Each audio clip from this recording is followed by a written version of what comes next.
Lana L. asks, my husband has chosen Plan N to begin October 1st.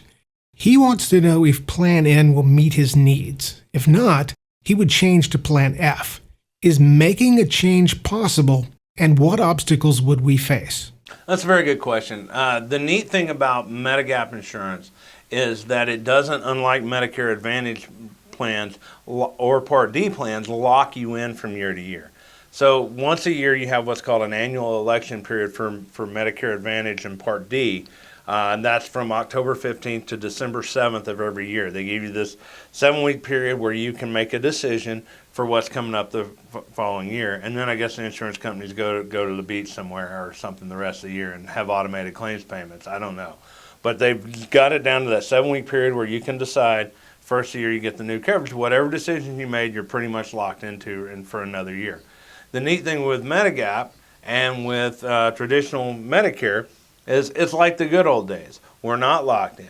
If you have a Medicare supplement, you can change at any time.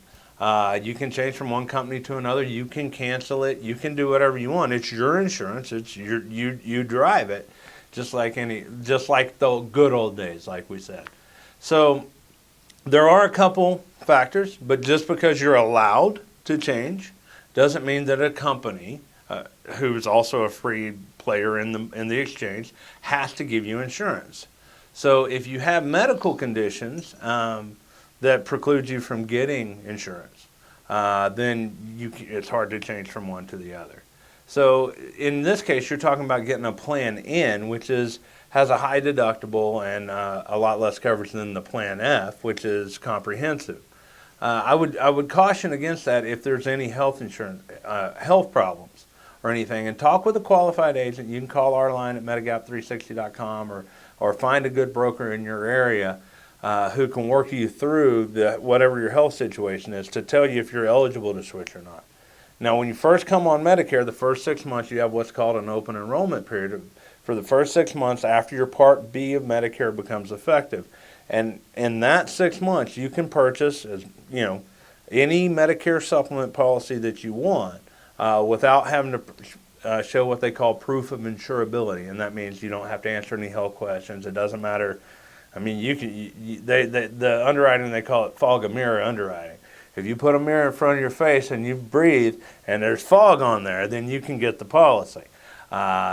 If you're alive, you get it. So that's in the first 6 months. After that, and depending on where you live, what company it is, every company sets their own qualifications, so you have to know at that point. But don't let that make you afraid. Most people are afraid of being able to switch or move outside of the open enrollment period, and the majority of people are able to, even if you do have some health problems. A lot of them will not exclude you.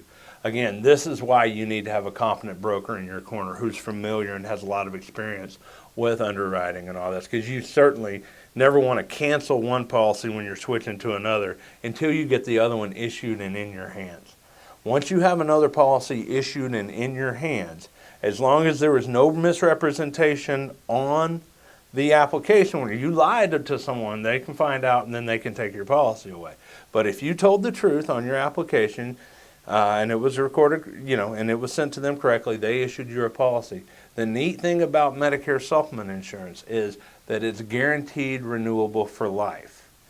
Medicare Advantage plans, if they decide they don't want to work in my zip code or my account anymore, they can pull out from year to year. They cannot renew their contract with Medicare that year, and then you have to either find another Medicare Advantage plan and try doing that if you're in the hospital, or go back to traditional Medicare. So it can get kind of hairy there. But with Medicare supplement insurance, it's guaranteed renewable for life. And basically that means if you pay your premiums, they can never take it away from you. If you move, it's still yours. As long as you're in the United States, you can still have that policy. So as long as you pay your premium.